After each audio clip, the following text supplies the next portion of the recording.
with Redstage and ShipStation. I'll start by introducing our speakers. First, we have Oliver Sodzinski, Senior Solutions Engineer at Redstage, followed by Cody D'Armand, Sales Director at ShipStation. Today, we'll be talking about a topic that's very popular in the e-commerce landscape. So Millennials and Gen Z are driving big changes in customer experiences.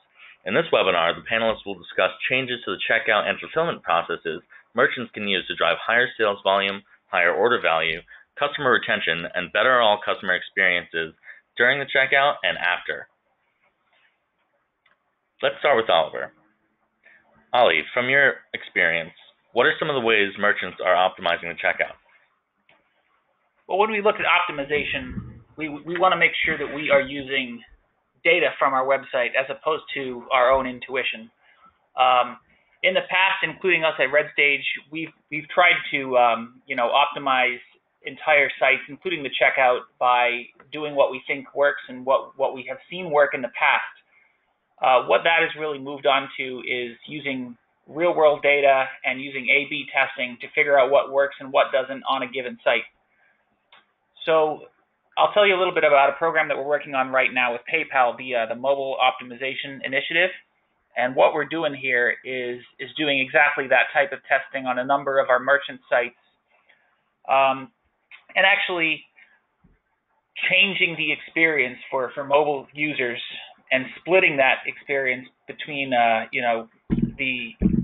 splitting the traffic between the original site and the changed experience to see exactly how the improvements are affecting the outcome of the shopping experience. So just to give you a couple examples of that, one of the changes that we've tried making is just simplifying the cart header once the visitor goes into the checkout steps. So you might have seen something similar on Amazon, and what we're testing out here is pretty much the same thing. We're removing all of the top navigation and kind of calls to action to go back and add more products to the cart once the user has entered the cart and checkout steps. And the idea behind that test is, once the visitor has reached that step, they've signaled their intent to make a purchase. So let's remove all the potential distractions from the page, to prevent them from going back and starting over and potentially not finishing. So what's interesting about this test is although we saw positive results overall, that was not true across the board. So this test in particular highlights the need to always test on your own site and not rely on quote-unquote best practices. For sites that did see an improvement from this experience, we did see a 1.8% increase in RPV for tablet users and a 2.5% increase in revenue per visitor for desktop users. So RPV, when I say RPV, we're talking about revenue per visitor. So rather than focusing only on conversion rate or only on average order value, revenue per visitor is really the metric that tells us how much money are we getting from each person that visits the site. So it kind of factors in both the conversion rate and the average order value so that we can kind of ignore tests that might have a positive effect on one and a negative effect on another. To give you another example of tests that we're doing that are just designed to improve the mobile shopping experience, another thing that we tried out was simplifying the breadcrumbs on mobile devices. So when you look at the breadcrumbs as you're shopping a site, you're looking at the categories and the subcategories for the section that you're currently shopping in. And once you get to the product page, those breadcrumbs are going to include the entire product title. So that's really redundant information. Once the visitors reach the product page, you already have the product title on there. You don't really need to show them an additional piece of information that gives you the same exact thing. For that test, we were actually seeing an average of 17% increase in revenue per visitor for those visitors that saw that test, which I think we can all agree is a pretty dramatic effect in revenue based on just a small change in the user experience. And that's kind of what we see from these kinds of changes, is that small improvements and tweaks in the user experience can have dramatic effects on the revenue per visitor. And as we figure out what works and what doesn't on our sites, the cumulative effect can be pretty significant.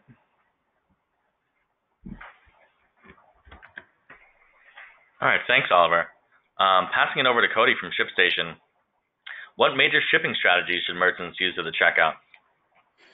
Sure. So what we typically see here and what we try to educate on is that merchants should really think of their shipping pricing strategy as a cart conversion tactic and not just a cost center here. Oftentimes we'll work with entrepreneurs or startups or growing businesses, and they may feel that they really need to match up what the customer is paying them with what they're ultimately paying the carrier. And we actually think that's kind of backwards, right? So we try and approach this from a customer first perspective and try to drive strategies that are going to optimize, cart conversion rates.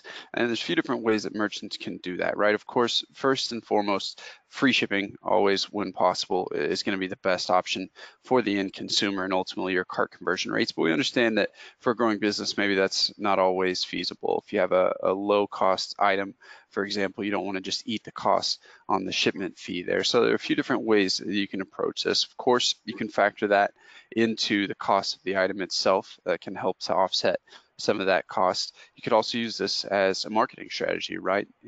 Entice customers to purchase more higher value orders in exchange for free shipping. This does a few things. Of course, one, it keeps the end consumer from feeling like they're being tricked, right? I don't know how many times that I've filled up my cart, I've got to check out, and then even though it's a fraction of my order cost, I may abandon it altogether when I get hit with what I feel is a surprise charge for a shipping fee at the very end of the process. So free shipping when possible. If not, then establishing a flat shipping fee that is upfront and feels transparent to the end consumer. Now, for the merchant, this does a few things. This one, of course, helps drive cart conversion by providing a better experience for the customer.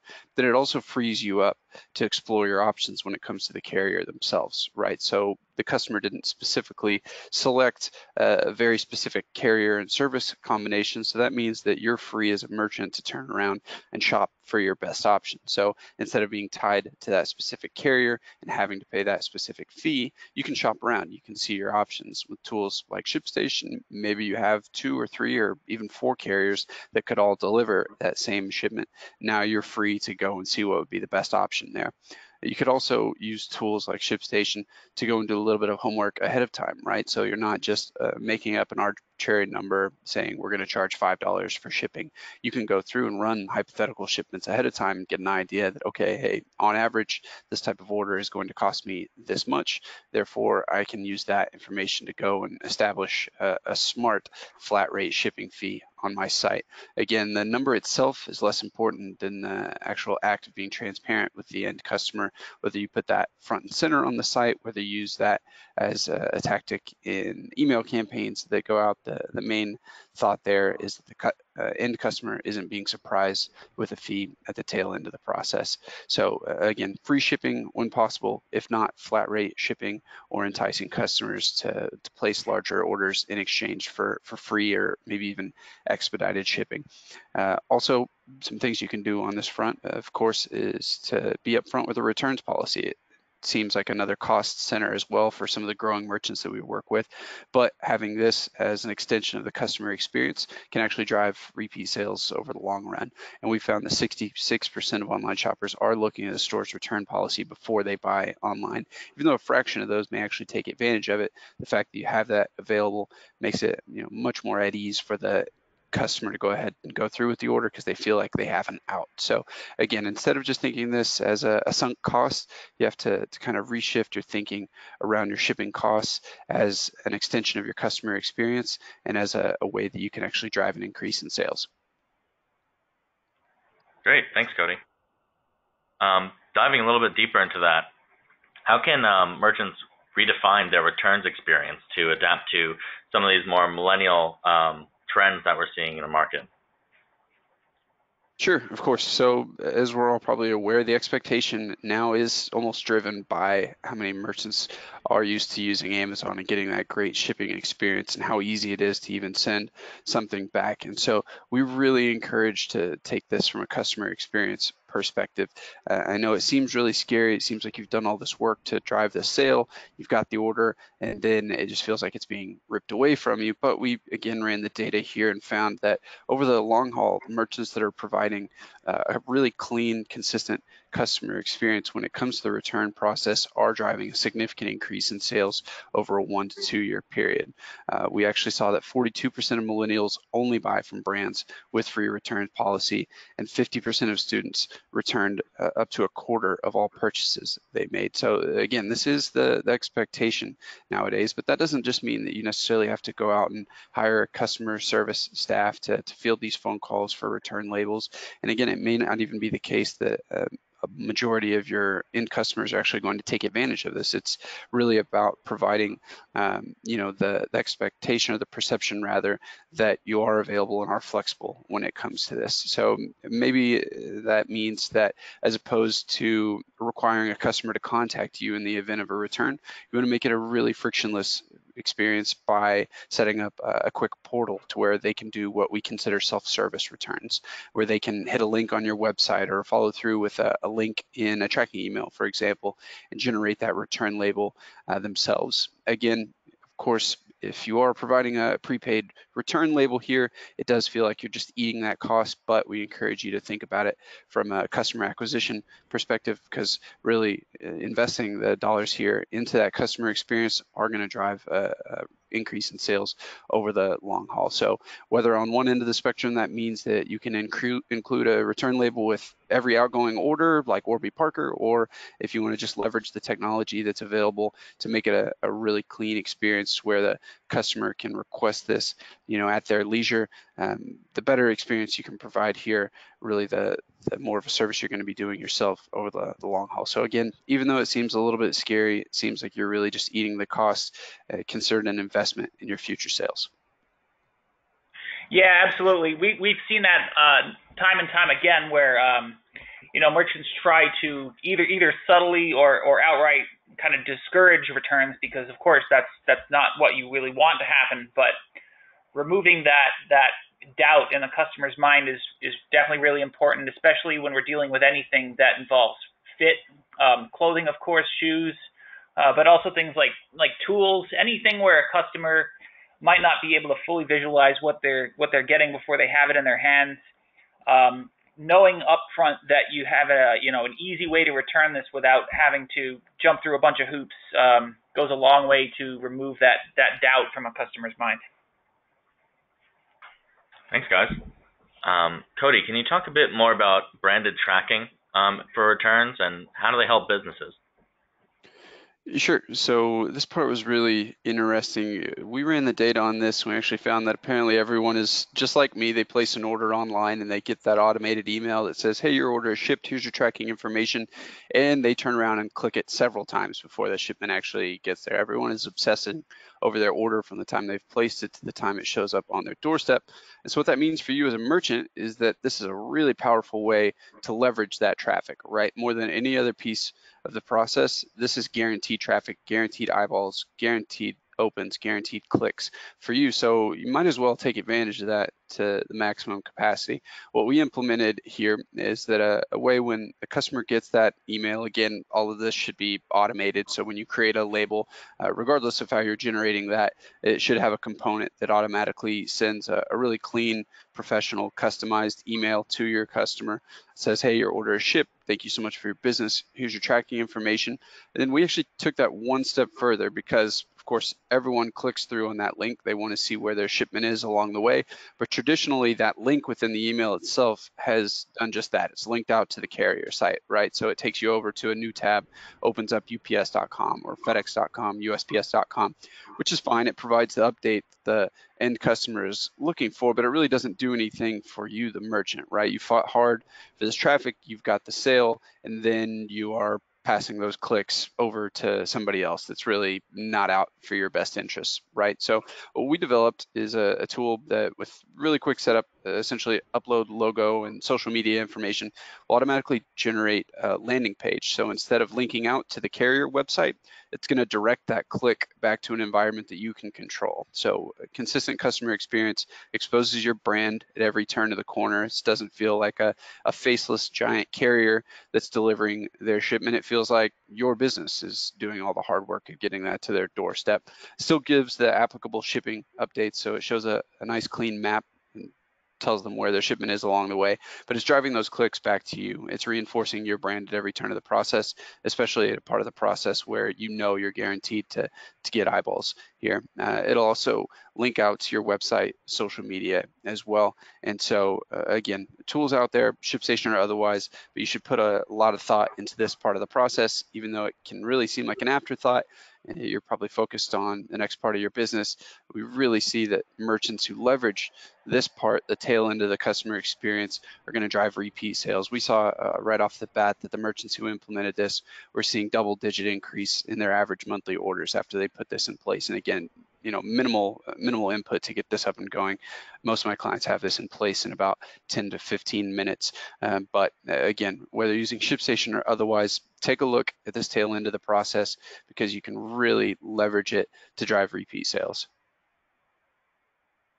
Excellent. Going more into streamlining the shipping process and checkout, can you tell us more about anything else that you would suggest merchants consider in fulfillment?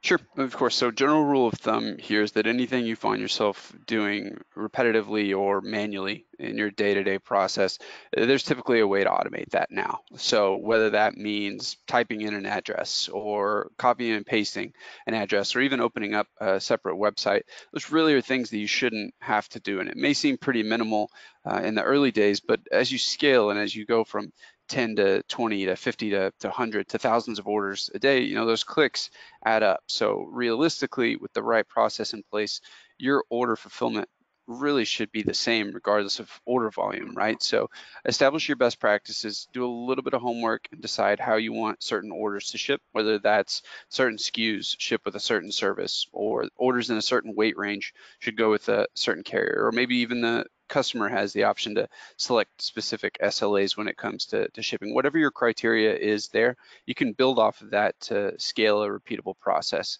here. So at the end of the day, you really shouldn't have to go in, open up an individual order, make a judgment call, decide between options, make a selection, click a few times and create one label. Really that process at its peak should look something more like see all of my orders that are ready to go out, hit select all and click print. At that point, all of the processes that we've discussed today can really be kicked off automatically. Other thing that I see is that most merchants nowadays typically aren't putting all of their eggs in one basket when it comes to a carrier provider, right?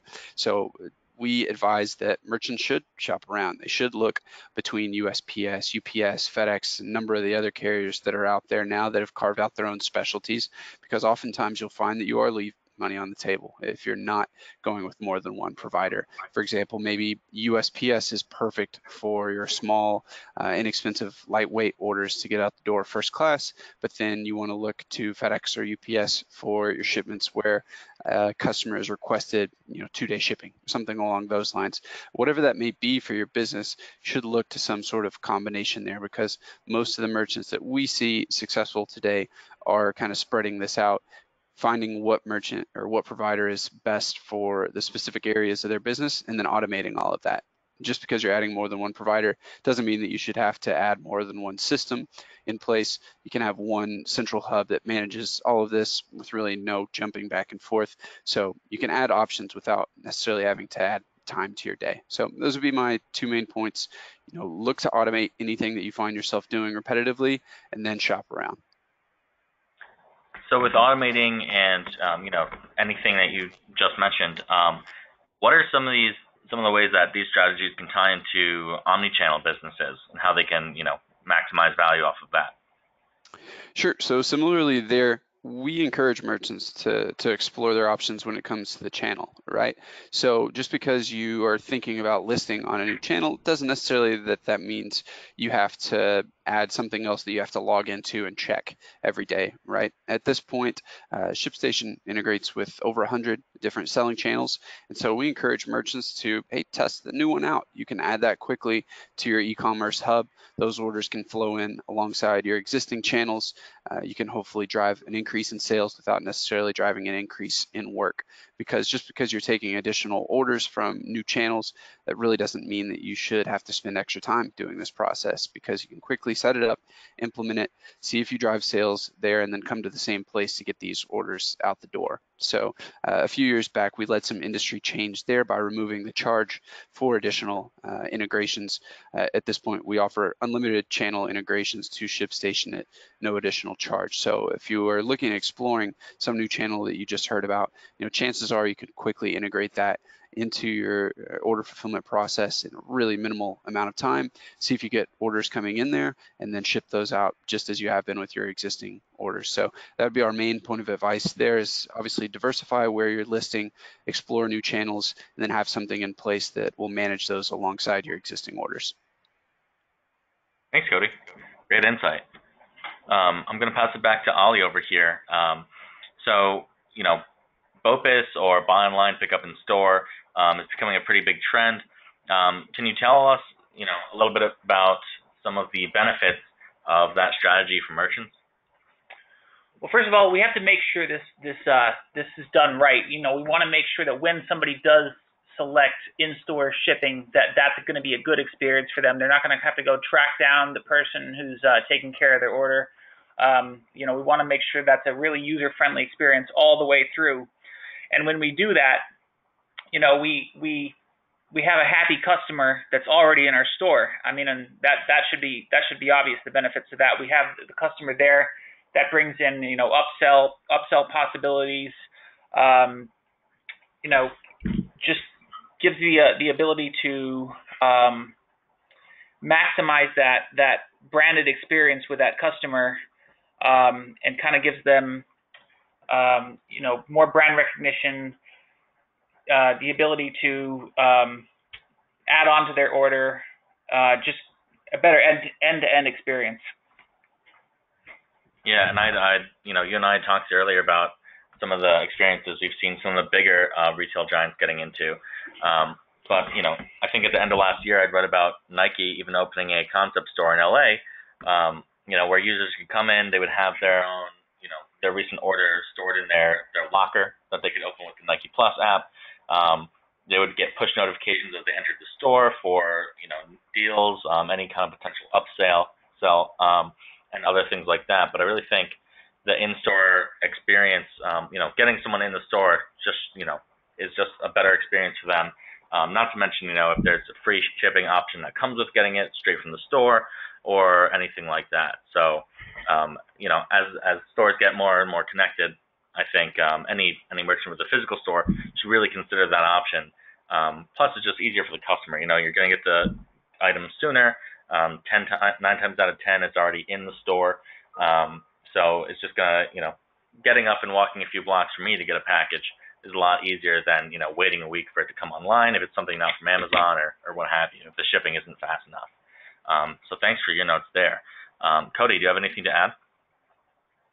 Yeah, completely agree there as well. We've definitely seen an uptick in merchants offering that, especially because, again, this doesn't necessarily have to complicate your existing process. Now it's really easy with tools like ShipStation to quickly segment these orders automatically. You can base that off of a customer selection at checkout, use that field that comes in with the order to automatically segment these orders out. So there's no confusion to your existing process, much cleaner experience for the merchant. For the end customer that wants that type of delivery service or pickup service. And again, it all works seamlessly with your existing order. So, a lot of different options here, but none of them should have to complicate your process or add time to your day. Excellent. And I guess one of the last things we'll dive into, I've heard that international shipping is a big contention point for merchants. A lot are concerned about the difficulty of getting into that or offering international shipping. Can you help alleviate some of those fears, or maybe talk about the process? Yeah, of course, and you're spot on there. A lot of the merchants that we work with, especially if it's a newer business, they really just don't know what they don't know here, right? International shipping seems like this really big, scary thing, and what we actually tend to educate here is that with the right processes in place, your international shipping can operate largely similar to your domestic shipments. So the two main points of contention are typically around pricing and then around process, right? The scary thought of having to generate or fill out customs forms with every outgoing shipment here. And there's actually, again, kind of common theme here, a really easy way to automate that entire process. So you could even create labels for your international shipments alongside your domestic orders. With a few quick steps to set up, you can automate the entire process. Largely, customs forms can even be generated and transmitted electronically these days. So again, it shouldn't take you much more time. The cost when it comes to getting these orders out the door, even if you're again offering a free or a low cost shipping option to your end customer, they're really not cost prohibitive. You could look at services like first class mail international if delivery time is not top of mind. If you're just trying to get it there and maintain the margin on the order, you can ship this stuff out and it does not have to be cost prohibitive anymore. We see more and more merchants shipping outside of the country. And again, the idea is that you want to open yourself up to entirely new markets here, and it does not have to be cost or time prohibitive. Just look into the tools that are available, look into the carrier options that are out there for these international shipments, and again, you can get these out the door just as you do your domestic orders now. Really minimal time investment. It doesn't have to be that much more expensive than shipping domestically. So even though it seems like this big scary process, if you haven't done it before, really not much more to it than domestic shipments these days with the tools and automations that are available in the market. Great, thanks, Cody. And jumping back to Ali, so you mentioned that initiative that you've been working on with PayPal and the larger Magenta community earlier in the session. Can you give the merchants an idea of what it takes to get involved and what they have to do? Yeah, absolutely. And this is something that we are actively looking for, new merchants who want to be a part of this. The process itself involves setting up High Conversion, which is the testing and analytics and personalization platform that we use for this process. Setting that up looks a lot like setting up, say, Google Analytics. There's really not a lot to it. It's just a matter of placing a tag into the site header. From there, we're going to collect some data on your actual visitor behavior. Where are the friction points in your site? Where are the opportunities for improvement? From that point, we'll work together to come up with some tests that are relevant to those friction points. Set up those tests, which is usually a pretty quick process. Under a week, we can get a few tests up and running. And then what we'll be doing is keeping a close eye on the results as they come in to see whether or not that's going to be a positive result for your site. Obviously, we don't want to leave something running that's going to lose anybody any money. You're going to, of course, have the final say in what stays up and running and what doesn't on your own site.